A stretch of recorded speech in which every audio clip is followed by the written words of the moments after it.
উজান থেকে নেমে আসা ঢল রূপ পাল্টে হয়েছে বন্যা। এতে নেত্রকোনার প্রায় 4টি উপজেলা ইতোমধ্যেই প্লাবিত। এর মধ্যে সদর, দুর্গাপুর, পূর্বধলা ও কলমাকান্দা উপজেলায় বানের পানিতে ডুবেছে হাজারো বাড়িঘর। পূর্বধলার কংসনদ তীরবর্তী নাটেরকোনা বেড়িবাঁধ রক্ষায় স্থানীয়রা স্বেচ্ছাশ্রমে বালুর বস্তা ও মাটি ফেলে চেষ্টা করলেও রোববার সন্ধ্যায় তা ভেঙে যায়। ভাঙা অংশ দিয়ে পানি ঢুকে প্লাবিত হয়েছে কৃষি জমি, মাছের খামার সহ নতুন নতুন এলাকা। বস্তা দেওয়ার পরেও নিচেতে গর্ত হয়ে গেছে, তারপরে এই বানটা ভাগছি। এখন বর্তমানে আমরা যারা এখানে আছি ঘরবাড়ি নিয়ে, তারা খুব কষ্টের মধ্যে আছি। অবদা ভাঙার কারণে এখন কিন্তু হাজার হাজার ফ্যামিলির বাড়ি ঘরে পানি উঠে যাইতেছে। রাস্তা আছে সেটা ভাঙছে, মানে বাড়ি ঘরে পানি।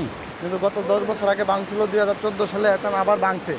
আগের চাইতে এখন আরো ভয়াবহ অবস্থা হয়েছে। তবে নেত্রকোনার বেশিরভাগ স্থানে নদ নদীর পানি কমতে শুরু করেছে।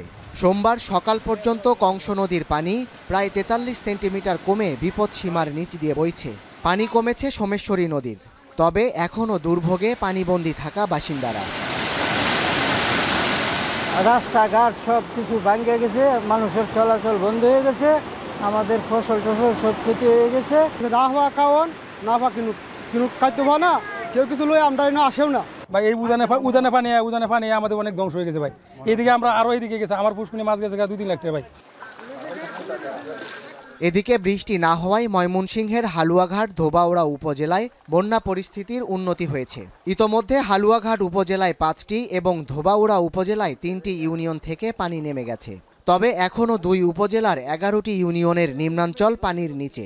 পানিবন্দী প্রায় 30,000 পরিবারের 1.5 লাখেরও বেশি মানুষ। ময়মনসিংহের বন্যা কবলিত এলাকায় দেখা দিয়েছে শুকনো খাবার, বিশুদ্ধ পানি ও শিশু খাদ্যের তীব্র সংকট।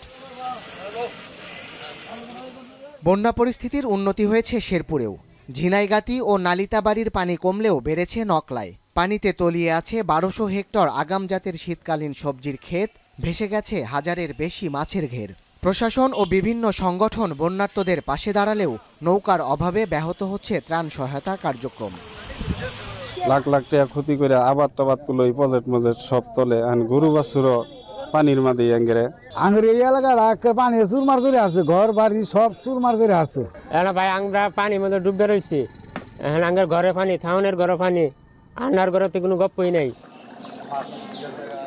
এদিকে বন্যার্তদের সব রকম সহায়তার জন্য সরকার প্রস্তুত রয়েছে বলে জানিয়েছেন অন্তর্বর্তী সরকারের উপদেষ্টা।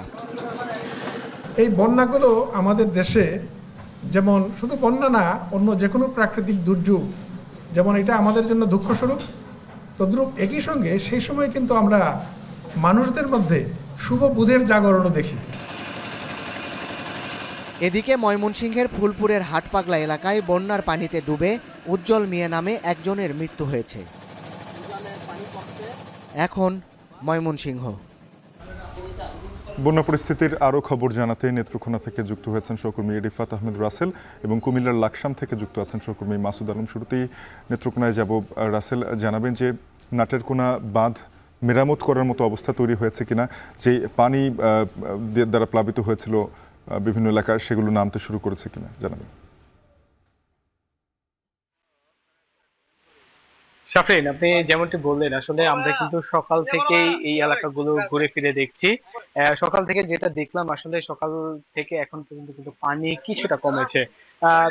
যদিও এই এলাকার জন্য কিছুটা স্বস্তির খবর, তবে যে বাঁধটি এখন পর্যন্ত ভেঙেছে সেই বাঁধটি মেরামতের মতো কিন্তু পরিস্থিতি এখনো তৈরি হয়নি। এই কিছুক্ষণ আগেই এই স্থানটি পরিদর্শন করে গেছেন জেলা প্রশাসক বনানী বিশ্বাস। তিনি আমাদেরকে যেমনটি জানিয়েছেন যে এই যে নাটেরকোনা বাঁধটি ভেঙেছে সেই বাঁধের মেরামতের জন্য তারা ইতিমধ্যে প্রস্তুতি নিয়েছেন। পানি কমে গেলেই তারা এখানে মেরামত কাজ শুরু করবেন। পানি উন্নয়ন বোর্ড থেকে কিন্তু ইতিমধ্যে তারা খোঁজ খবর রাখছেন। আমি যদি আরেকটু জানিয়ে রাখি যে এই যে নাটেরকোনা বাঁধ, এই বাঁধের কিন্তু 2টি অংশে কিন্তু ভাঙন দেখা দিয়েছে। আপনি আমার ঠিক পেছনে হয়তো দেখছেন, আমরা সকালেও কিন্তু সামনে থেকে সংযুক্ত ছিলাম, তবে এখন কিন্তু সামনে মাটি ধসার কারণে কিন্তু ধসে যাওয়ার কারণে কিন্তু আমরা সামনের দিকে যেতে পারিনি। অর্থাৎ পানি কিন্তু কমছে, পানির সাথে কিন্তু ভাঙন দেখা দিচ্ছে, যার ফলে একেবারে ভাঙনের সাথে যে বাড়িঘর গুলো রয়েছে তারা কিন্তু আতঙ্কের মধ্যে রয়েছেন। তারা কিন্তু এখন অনেকটাই আতঙ্কের মধ্যে দিন পার করছেন, কখন ধস হয় বা কখন ভেসে যায় এই আতঙ্ক তারা কিন্তু তাদের মধ্যে রয়ে গেছে। তবে প্রশাসন থেকে জানিয়েছে যে এলাকাগুলো ক্ষতিগ্রস্ত হয়েছে সেই এলাকাগুলোতে ইতিমধ্যেই তারা তালিকা প্রস্তুত করেছেন। এছাড়াও সেনাবাহিনীর পক্ষ থেকে এই এলাকাগুলোতে, দুর্গত এলাকাগুলোতে রান্না করা খাবার কিন্তু তারা ইতিমধ্যে বিতরণ করেছেন। আরেকটি বিষয় হচ্ছে, এখন পর্যন্ত কিন্তু আমরা প্রায় এই চারটি উপজেলা কিন্তু এখন পর্যন্ত এই বন্যা কবলিত রয়েছে। মূলত উজানে পানি কমার ফলে কিন্তু ওই উজানের যেই এলাকাগুলো রয়েছে সেইগুলো কিন্তু পানি বন্দি দশা থেকে তারা কিন্তু মুক্তি পাচ্ছেন।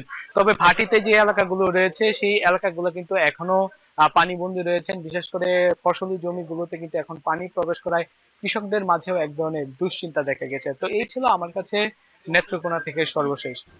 কুমিল্লায় মাসুদ আলমের কাছে যেতে চাই, জানাবেন যে কিছুদিন আগেই তো একটা আকস্মিক বন্যা পরিস্থিতি ভয়াবহভাবে ক্ষতিগ্রস্ত করেছে কুমিল্লার বিভিন্ন এলাকায়। তো সেখান থেকে এবার যেহেতু আবার নতুন করে একটি বন্যার শঙ্কা করা হচ্ছে, প্রস্তুতিমূলক কোনো উদ্যোগ গ্রহণ করা হয়েছে কিনা?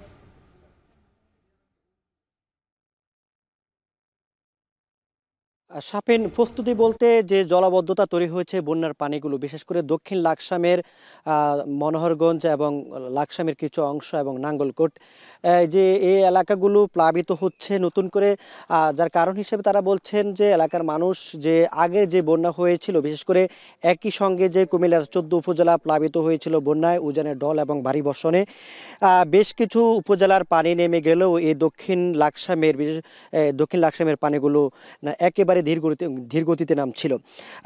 এখানে প্রায় 2 মাস ধরেই কিন্তু পানির নিচে তলিয়ে আছে ঘর বাড়ি এবং সড়কের যে পাকা কাঁচা সড়কগুলো, বিশেষ করে গ্রামীণ সড়কগুলো এখনো পানির নিচে তলিয়ে আছে। আমরা যে এলাকাটি রয়েছে এটি লাকসাম এবং মনোহরগঞ্জের মাঝামাঝি একটি গ্রামে। এখানকার স্থানীয়রা বলছেন যে আসলে প্রশাসনের কোনো উদ্যোগ নেই। এখন আসলে প্রশাসনের সাথেও আমরা কথা বলেছি, তারা বলছেন যে তারা চেষ্টা করছেন যে বাঁধগুলো যে সকল এলাকাতে পানি নেমে যাওয়ার পথ রুদ্ধ করছে সেই এলাকাগুলো তারা চিহ্নিত করে বাঁধগুলো ভেঙে দেওয়ার জন্য, এবং যে এলাকাগুলোতে ড্রেন এবং কালভার্টের অভাবে পানি নামতে পারছে না সেই এলাকাগুলোতে কালভার্টের ব্যবস্থা করা, এই উদ্যোগটা তারা নিচ্ছেন। তবে তারা স্থায়ী উদ্যোগ চান যাতে করে এই মনোহরগঞ্জে আগামীতে কোনো বন্যা হলো যেন পানিগুলো দ্রুত নেমে যাওয়ার সেই ব্যবস্থাগুলো করার জন্য। আপনি জানেন যে 14 উপজেলা প্লাবিত হলেও কিন্তু এই মনোহরগঞ্জ, লাকসাম, নাঙ্গলকোটের মানুষগুলো কিন্তু এখনো সেই বন্যার ক্ষত কিন্তু তারা এখনো টেনে নিচ্ছেন। এখানে এখন পর্যন্ত আসলে সুপেয় পানির সে ধরনের কোনো ব্যবস্থা এখনো হয়ে ওঠেনি। মানুষের ঘরবাড়ি এবং ঘরবাড়ি থেকে পানি নামলেও কিন্তু সড়কগুলোতে এখনো পানি রয়েছে। সাম্প্রতিক সময় গত 4-5 দিন ধরে যে টানা বর্ষণ ছিল নিম্নচাপের কারণে সেই বৃষ্টির কারণে কিন্তু আবারও পানি বেড়েছে বলে তারা দাবি করছেন। তবে এই দীর্ঘ 2 মাস ধরে যে পানি নিচে তলিয়ে আছে এই যে জনপদ, এখানে কিন্তু বিভিন্ন চর্মরোগ সহ পানিবাহিত নানান রোগে কিন্তু মানুষ আক্রান্ত হচ্ছেন। বিশেষ করে শিশু এবং বৃদ্ধ যারা রয়েছেন তারাই বেশি আক্রান্ত হচ্ছেন। এখানে সড়কের এমন অবস্থা হয়েছে যে দীর্ঘদিন পানির নিচে তলিয়ে থাকার কারণে গ্রামীণ সড়কগুলো, বিশেষ করে স্থানীয় সরকার প্রকৌশল অধিদপ্তরের যে সড়কগুলো রয়েছে সেগুলোতে খানাখন্দা এবং গর্ত তৈরি হয়েছে। আমরা স্থানীয় সরকার এলজিআরডি বিভাগের সাথে কথা বলছি, তারা বলছেন যে দ্রুত মেরামতের জন্য সেই সড়কগুলো তারা চিহ্নিত করেছেন। একই সঙ্গে যে সকল রাস্তাগুলোতে ক্ষতচিহ্ন তৈরি হয়েছে সেগুলো তারা মেরামতের চেষ্টা চালিয়ে যাচ্ছেন, ইতোমধ্যে তারা কাজ শুরু করেছেন। তো এলাকার মানুষগুলোর আসলে এখন দাবি হচ্ছে জলাবদ্ধতা সৃষ্টি হওয়া যে পানিগুলো সেগুলো যেন দ্রুত নিষ্কাশনের পথ খুঁজে বের করে প্রশাসন, সেটা দাবি করছেন। শাফিন, এই ছিল কুমিল্লা থেকে। কুমিল্লার হালুয়াঘাট থেকে সহকর্মী মাসুদ আলম, এর আগে নেত্রকোনা থেকে সহকর্মী রিফাত আহমেদ রাসেল জানাচ্ছিলেন বন্যার সবশেষ পরিস্থিতি। হাজী সেলিম সহ 3 জন নতুন মামলায় কারাগারে। সাবের নজিবুর সহ কয়েকজনকে দুপুরের পর তোলা হবে আদালতে।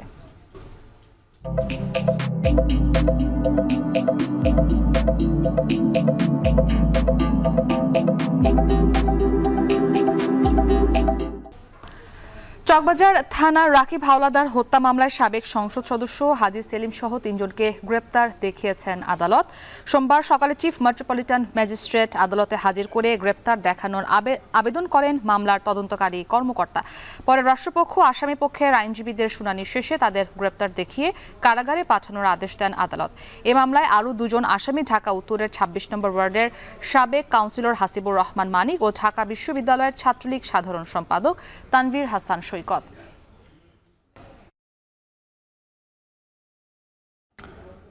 সাবেক পরিবেশ মন্ত্রী সাবের হোসেন চৌধুরী, এনবিআর এর সাবেক চেয়ারম্যান নজিবুর রহমান সহ বেশ কয়েকজনকে দুপুরের পর আদালতে তোলা হবে।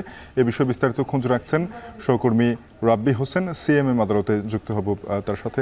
রাব্বি, সাবের হোসেন চৌধুরী, নজিবুর রহমান ছাড়া আর কাউকে দুপুরের দিকে আদালতে তোলা হবে কিনা সবশেষ অবস্থা জানান। শাফিন, আজকে পল্টন থানার একটি মামলায় আদালতে আনা হবে সাবেক পরিবেশ মন্ত্রী সাবের হোসেন চৌধুরী, পাশাপাশি স্বরাষ্ট্র মন্ত্রণালয়ের জননিরাপত্তা বিভাগের সিনিয়র সচিব আমিনুল ইসলামকে, পাশাপাশি এনবিআর এর সাবেক চেয়ারম্যান নজিবুর রহমানকে আজকে আদালতে আনা হবে। তবে কিছুক্ষণের মধ্যে কিন্তু তাদেরকে আদালতে আনার কার্যক্রমটি শুরু হবে এবং আমরা এখানে শুনেছি যে তাদেরকে পল্টন থানার একটি মামলায় গ্রেপ্তার দেখানো হয়েছে। তবে সেটি আসলে হত্যা মামলা কিনা সে বিষয়টি আরও কিছুক্ষণের মধ্যে আসলে জানা যাবে এবং তাদেরকে প্রত্যেকেরই 10 দিন করে রিমান্ডের আবেদন করবে পুলিশ। তবে সেটি যখন আদালতে এনে আদালতে তোলা হবে, হাজির করা হবে, তখন আরও বিস্তারিত জানা যাবে। পাশাপাশি যদি আমি আসলে বলে রাখি, আজকে গ্রেপ্তার হওয়া সাবেক পরিবেশ মন্ত্রী সাবের হোসেন চৌধুরী, তিনি 5 বারের সংসদ সদস্য, আওয়ামী লীগ সরকারের। তিনি কয়েক মন্ত্রণালয়ের কিন্তু তিনি মন্ত্রীর দায়িত্ব পালন করেছেন। ইতিমধ্যে এখন আদালতে এখানে নিরাপত্তা ব্যবস্থা জোরদার করা হয়েছে। পাশাপাশি আমরা দেখছি যে এখন আসলে আদালতে তাকে নিয়ে আসা হয়েছে। ইতিমধ্যে আমরা দেখছি তাদেরকে এই যে তাদের প্রিজন ভ্যানে করে, ডিবির 2টি ভ্যানে করে তাদেরকে এখন আদালতে নিয়ে আসা হচ্ছে, তাদেরকে গারদখানায় রাখা হবে। তবে কিছুক্ষণের মধ্যে আসলে তাদেরকে আদালতে যখন তোলা হবে সে বিষয়টি আরও বিস্তারিত জানা যাবে যে তাদেরকে কতদিনের রিমান্ড মঞ্জুর করে বা তাদের বিষয়ে কি বলে। তবে আদালতে যেহেতু তাদেরকে আনা হয়েছে, আমরা আশা করছি যে অল্প কিছুক্ষণের মধ্যেই তাদেরকে আদালতে তোলা হতে পারে। এবং আমি যদি আরেকটু বলি যে আজকে গ্রেপ্তার হওয়া এখানে কয়েকজন, অর্থাৎ রয়েছে সাবেক ভূমিমন্ত্রী কিন্তু আজকে গ্রেপ্তার হয়েছেন। তবে তাকে আজকে এই আদালতে আনা হবে কিনা সে বিষয়টি এখনো পর্যন্ত জানা যায়নি। এছাড়া আমরা দেখছি যে এখানে আজকের গ্রেপ্তারের মধ্যে রয়েছে স্বরাষ্ট্র মন্ত্রণালয়ের জননিরাপত্তা বিভাগের সাবেক সিনিয়র সচিব আমিনুল ইসলাম খানকেও আজকে আদালতে আনা হয়েছে। তবে কিছুক্ষণের মধ্যেই শুনানির কার্যক্রমটি শুরু হলে আরও বিস্তারিত জানানো সম্ভব হবে। এই ছিল আমার কাছে সিএমএম আদালত থেকে সবশেষ খবর। চট্টগ্রাম মেরিন একাডেমি দক্ষ পেশাদার তৈরি ও রাজস্ব আদায়ের কারখানা বলে মন্তব্য করেছেন নৌ পরিবহন মন্ত্রণালয়ের উপদেষ্টা এম শাখাওয়াত হোসেন। সকালে দেশের প্রথম মেরিন একাডেমি পরিদর্শনে গিয়ে ক্যাডেটদের সালাম গ্রহণ শেষে কথা বলেন তিনি। এ সময় নৌ উপদেষ্টাকে কাছে পেয়ে একাডেমির কর্মকর্তারা বেশ কিছু দাবি ও অসন্তোষের কথা তুলে ধরেন। কাজী মাহফুজ জানাবেন বিস্তারিত। চট্টগ্রামে দেশের প্রথম মেরিন একাডেমি পরিদর্শনে গিয়ে ক্যাডেটদের সালাম গ্রহণ করেন নৌ উপদেষ্টা। পরে তিনি বলেন, চট্টগ্রাম মেরিন একাডেমি দক্ষ মেরিনার্স তৈরির পাশাপাশি রাজস্ব আয়ে গুরুত্বপূর্ণ ভূমিকা রাখছে। মেরিন ক্যাডেটরা দেশি বিদেশি জাহাজে সুনামের সঙ্গে দায়িত্ব পালন করায় প্রশংসাও করেন তিনি। এটা একটা ফরেন কারেন্সি আর্নার মেশিন যদি আমি বলি, তো এইখানে যেটা আমি এ পর্যন্ত শুনলাম দেখলাম কিছু অ্যানোমালি আছে রিক্রুটমেন্টের অন্যান্য বিষয়ে, সেগুলো আমরা বলেছি যে যেহেতু এগুলো অনেকদিন থেকে পুঞ্জীভূত হয়ে আসছে, তো আমাদেরকে দেখতে হবে, যেটা আমি মনে করি যে এইখানে স্ট্যান্ডার্ড মাস্ট বি মেনটেইনড, যাতে তার এই স্ট্যান্ডার্ড নিয়ে কোনো কথা না ওঠে। এ সময় মেরিন ক্যাডেটরা তাদের দাবি দাওয়া তুলে ধরে বলেন, 2022 সালের পর থেকে বিভিন্ন ভাতা বন্ধ করে দেয় অনেক দক্ষ অফিসার মেরিন একাডেমিতে প্রশিক্ষক হিসেবে যোগ না দিয়ে বিশ্বের বিভিন্ন দেশের মেরিটাইম ইনস্টিটিউটে যোগ দিচ্ছেন। এছাড়া অন্য প্রতিষ্ঠান থেকে প্রেষণে কমান্ডেন্ট নিয়োগ দেয় একাডেমির প্রশিক্ষণ কার্যক্রম বাধাগ্রস্ত হচ্ছে। 2009 সাল পর থেকে আজ পর্যন্ত কোনো মেরিনার নেই, তো ইট ইজ ভেরি ডিফিকাল্ট। আপনি যেখানে ট্রেন্ড লোক আছে তাদেরকে আপনি না দিয়ে আপনি কাউকে এনে ট্রেন করবেন, তার কোনো অবকাশ নেই। তা আমি মনে করি যে মেরিন একাডেমিগুলি বেসিক্যালি বস্তুত ক্যাডেট প্রডিউস করবে, কিন্তু সেই ক্যাডেটগুলিকে আপনি গ্লোবাল মার্কেটে থ্রো করার আগে আপনি নিজস্ব জাহাজে এদেরকে ট্রেন করে একটা সার্টিফিকেশন লেভেল পর্যন্ত নিয়ে আসবে। পরে একাডেমি পরিদর্শন শেষে বের হবার সময় নৌপরিবহন উপদেষ্টার গাড়ি আটকে ব্যানার ফেস্টুন হাতে বিক্ষোভ করেন প্রাক্তন ক্যাডেটরা। দাবি জানান বাণিজ্যিক জাহাজ সম্পর্কিত সকল প্রশাসনে বহিরাগতদের হস্তক্ষেপ বন্ধ করার। আইএমও নীতিমালা মেনে একাডেমি সহ বাণিজ্যিক জাহাজে মেরিন প্রফেশনালস নিয়োগের দাবি তাদের। অন্য একটা সেক্টরের মানুষকে দিয়ে তো একটা মেরিনার সেক্টর চালাতে পারবেন না, তো আমাদের সেক্টর চালাতে হলে অবশ্যই আমাদের কোনো ক্যাপ্টেন লাগবে, চিফ ইঞ্জিনিয়ার লাগবে। আমাদের দাবি হচ্ছে যে আমাদের এই মেরিন সেক্টরটাকে আমরা শুধুমাত্র আমাদের মেরিন প্রফেশনালস দ্বারা পরিচালিত করতে চাই। এজন্য আমাদের যারা যোগ্য ক্যাপ্টেন, চিফ ইঞ্জিনিয়ার স্যাররা আছে তারাই আমাদের প্রশিক্ষণ দিবে, আমাদেরকে গাইডলাইন দিবে। 1962 সালে প্রতিষ্ঠার পর থেকে চট্টগ্রাম মেরিন একাডেমি থেকে প্রায় 5400 জন ক্যাডেট প্রশিক্ষণ নিয়ে দেশি বিদেশি জাহাজে সুনামের সাথে কাজ করছে। কাজী মাহফুজ, এখন চট্টগ্রাম। সব পক্ষের সঙ্গে বসে গণমাধ্যম সংস্কার কমিশন গঠন করা হবে বলে জানিয়েছেন তথ্য উপদেষ্টা নাহিদ ইসলাম। সকালে জাতীয় প্রেস ক্লাবে তিনি একথা বলেন। জুলাই বিপ্লবে সাংবাদিকদের জন্য বড় কেস স্টাডি রয়েছে বলেও উল্লেখ করেন তথ্য উপদেষ্টা। যখন এখানে ওয়েজ বোর্ডের কথা আসে, সম্পাদক মালিকরা তারা কিন্তু ওয়েজ বোর্ড নিয়ে এক ধরনের বিরোধিতা করে। আবার সাংবাদিকরা হচ্ছে আপনাদের আলোচনা ওয়েজ বোর্ডের কথাগুলো আসতেছে, দাসসুলভ আচরণ করার আসলে কোনো সুযোগ নেই। আর দ্বিতীয়ত হচ্ছে আমাদের এখানে সাংবাদিক সংগঠনগুলো রয়েছে, সেই সংগঠনগুলোও সাংবাদিকদের প্রকৃত স্বার্থ রক্ষার জন্য আসলে কাজ করা উচিত। সাংবাদিকতা যে পেশাদারিত্ব, সেই পেশাদারিত্বর জন্য আমাদের যে এখানে বহুমুখী স্টেক হোল্ডার, সেই বহুমুখী স্টেক হোল্ডারদেরকে নিয়ে ইসরায়েলি আগ্রাসনের 1 বছরে পুরোপুরি ধ্বংসস্তূপে পরিণত হয়েছে গাজা। মাটির অভাবে 4 কোটি টন অবকাঠামো বর্জ্য থেকে ইট পাথর তুলে নিহতদের জন্য কবর তৈরি করছেন গাজাবাসী। জাতিসংঘ বলছে এ বর্জ্য পরিষ্কার করতে প্রয়োজন পড়বে $120 কোটি। ফিলিস্তিনের স্বাস্থ্য মন্ত্রণালয়ের দাবি, এই ধ্বংসস্তূপে অবিস্ফোরিত বোমার পাশাপাশি রয়েছে 10,000 মানুষের লাশ। ঈশিতা ব্রহ্মের প্রতিবেদন। 2 তলা ভবনের ধ্বংসস্তূপ থেকে পাথর সংগ্রহ করে বালতিতে রাখছে 11 বছর বয়সী মোহাম্মদ। এই ইট পাথর দিয়ে ভবন তৈরি নয়, গাজায় ইসরায়েলি সেনা অভিযানে নিহত শত শত লাশ সমাহিত করতে এই পাথর ব্যবহার করছেন মোহাম্মদের বাবা, নির্মাণ শ্রমিক জিহাদ শামালি।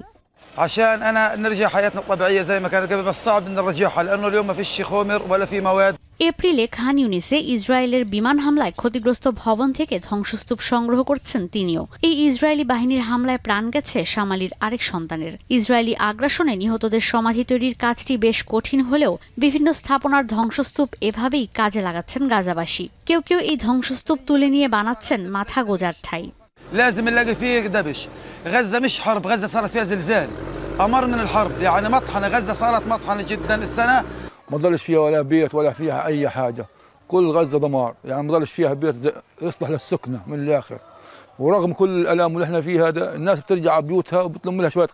জাতিসংঘ বলছে গেল 1 বছরে গাজায় ইসরায়েলের বেপরোয়া হামলায় বিভিন্ন স্থাপনা গুঁড়িয়ে তৈরি হয়েছে 4 কোটি 20 লাখ টন বর্জ্য। এর মধ্যে রয়েছে ভেঙে গিয়েও দাঁড়িয়ে থাকা অনেক ভবন। এই বর্জ্য 2008 সালে ইসরায়েলের সেনা অভিযানের বর্জ্যের তুলনায় 14 গুণ বেশি। জাতিসংঘ বলছে ইরাকের মসুলে 2016-17 সালের যুদ্ধে যে বর্জ্য তৈরি হয়েছিল, এই বর্জ্য তার থেকেও 5 গুণ বেশি।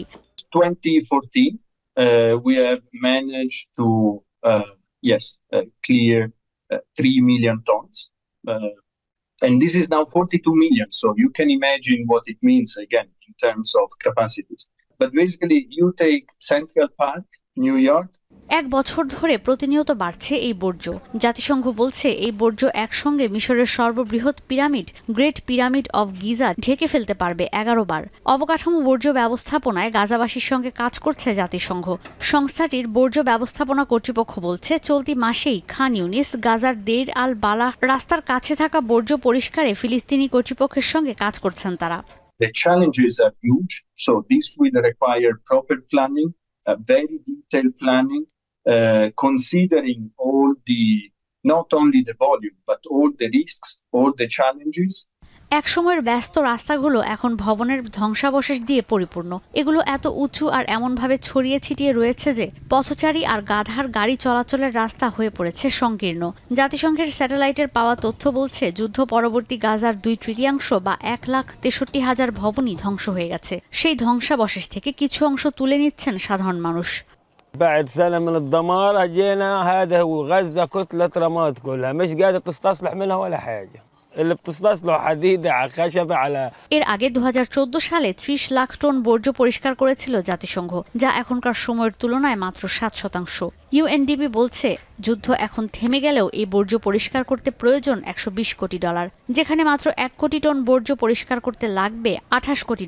পাশাপাশি এই বর্জ্য পরিষ্কার করতে প্রয়োজন পড়বে 14 বছর। গাজার স্বাস্থ্য মন্ত্রণালয় বলছে এই ধ্বংসস্তূপে রয়েছে 10,000 মানুষের লাশ, পাশাপাশি বিস্ফোরিত হয়নি এমন অনেক বোমা। রেড ক্রস বলছে এই বর্জ্য পরিষ্কারও বেশ ঝুঁকিপূর্ণ। এর আগে গাজায় যুদ্ধের বর্জ্য ব্যবহার করা হতো সমুদ্র বন্দর তৈরিতে। এবার বর্জ্য পুনর্ব্যবহার করে তৈরি করা হতে পারে রাস্তাঘাট। গাজার 20 লাখেরও বেশি মানুষ ইসরায়েলি সেনা অভিযানের কারণে আশ্রয় নিয়েছেন 45 কিলোমিটার লম্বা ও 10 কিলোমিটার প্রশস্ত একটি এলাকায়। ফিলিস্তিন সরকার বরাবরই সহযোগিতার জন্য আন্তর্জাতিক সম্প্রদায়ের প্রতি আহ্বান জানাচ্ছে, কিন্তু জাতিসংঘ বলছে এই অঞ্চলে রাজনৈতিক সমাধান না আসা পর্যন্ত গাজা পুনর্গঠনে বিনিয়োগে কোনো সমাধান আসবে না। ঈশিতা ব্রহ্ম, এখন বিশ্ব। ইসরায়েল হামাস যুদ্ধে 1 বছর পূর্তিতে বিশ্বের বিভিন্ন দেশে বিক্ষোভে নেমেছেন সাধারণ মানুষ। অবিলম্বে যুদ্ধবিরতি কার্যকর, বন্দীদের মুক্তির দাবি জানান তারা। যুক্তরাজ্য, স্পেন সহ ইউরোপের বিভিন্ন দেশে ইসরায়েলের বিরুদ্ধে বিক্ষোভে নামে হাজারো বাসিন্দা। ইসরায়েলকে অস্ত্র সহায়তা দেয়া বন্ধের দাবি জানায় তারা। এছাড়া মধ্যপ্রাচ্যের অনেক দেশ এবং কানাডায়ও ফিলিস্তিনিদের পক্ষে আন্দোলন হয়েছে। গাজায় ইসরায়েলি বর্বরতার বিরুদ্ধে বিক্ষোভ হয়েছে তুরস্ক ও পাকিস্তানে। এছাড়া এদিকে ইসরায়েলের বিভিন্ন শহরে হামাসে হামলার হতাহত ও জিম্মিদের স্মরণ করে নানা আয়োজন করে ইসরায়েলের বাসিন্দারা। 26 অক্টোবর হতে যাচ্ছে সালাউদ্দিন বিহীন বাফুফে নির্বাচন। 16 বছর পর নতুন অভিভাবক পাবে বাংলাদেশের ফুটবল। মনোনয়ন ফর্ম বিক্রি শুরু।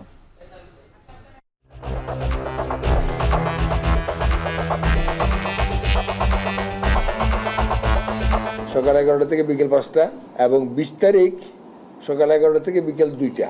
যেদিন 2টা পর্যন্ত সেদিনই বিকেল 3টায় আমরা চূড়ান্ত তালিকা প্রকাশ করব, ব্যালট নাম্বারটা ঘোষণা করব।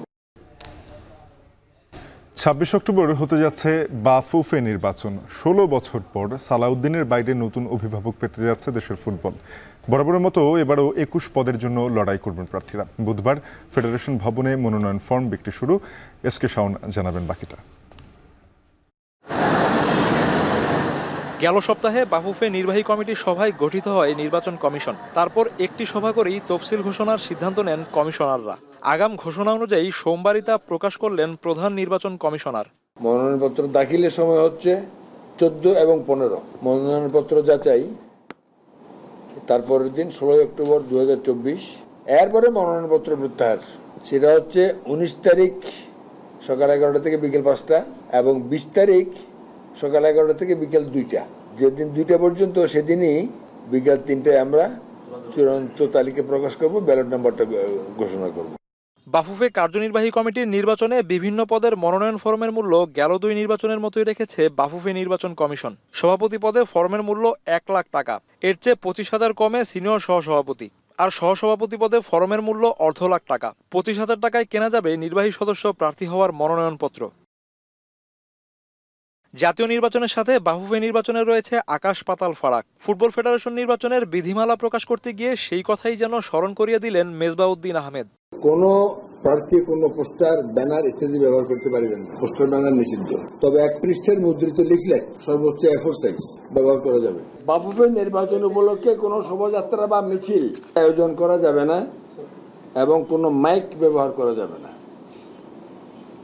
কোনো সমর্থক গোষ্ঠী অথবা অন্য কোনো ব্যানারে কোনো এক বা একাধিক প্রার্থীর পক্ষে প্রচারণা করা যাবে না। রাজনৈতিক পট পরিবর্তনের পর ফুটবল সংশ্লিষ্ট অনেকেই রয়েছেন আত্মগোপনে কিংবা দেশের বাইরে। সশরীরে উপস্থিত না হয়ে কেউ নির্বাচন করতে পারবেন কিনা জানতে চাওয়া হয়েছিল প্রধান নির্বাচন কমিশনারের কাছে।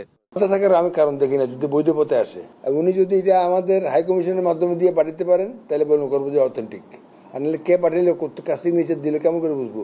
26 অক্টোবর দুপুর 2টা থেকে সন্ধ্যা 6টা পর্যন্ত হোটেল ইন্টারকন্টিনেন্টালে চলবে বাফুফে নির্বাচন। এসকে শাওন, এখন ঢাকা। শেষ করছি এখন দুপুর, তবে তার আগে শিরোনামগুলো আরও একবার। 4 হাত বদলে ভোক্তার কাছে পৌঁছাতে মুরগির দাম কেজিতে বাড়ে 30 টাকা। কাপ্তান বাজারের ডিম পট্টিতে বেচা কেনা বন্ধ।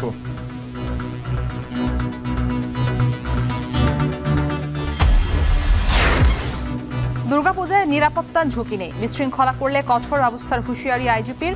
ঢাকা বিশ্ববিদ্যালয়ে বসছে তল্লাশি চৌকি।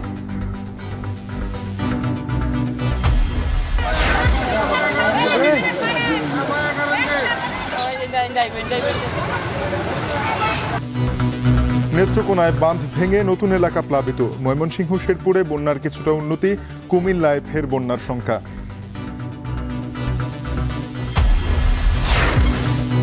এবং গাজার ধ্বংসস্তূপে এখনো বহু অবিস্ফোরিত বোমা ও হাজারো মরদেহ। যুদ্ধবিরতির দাবিতে দেশে দেশে ইসরায়েল বিরোধী বিক্ষোভ।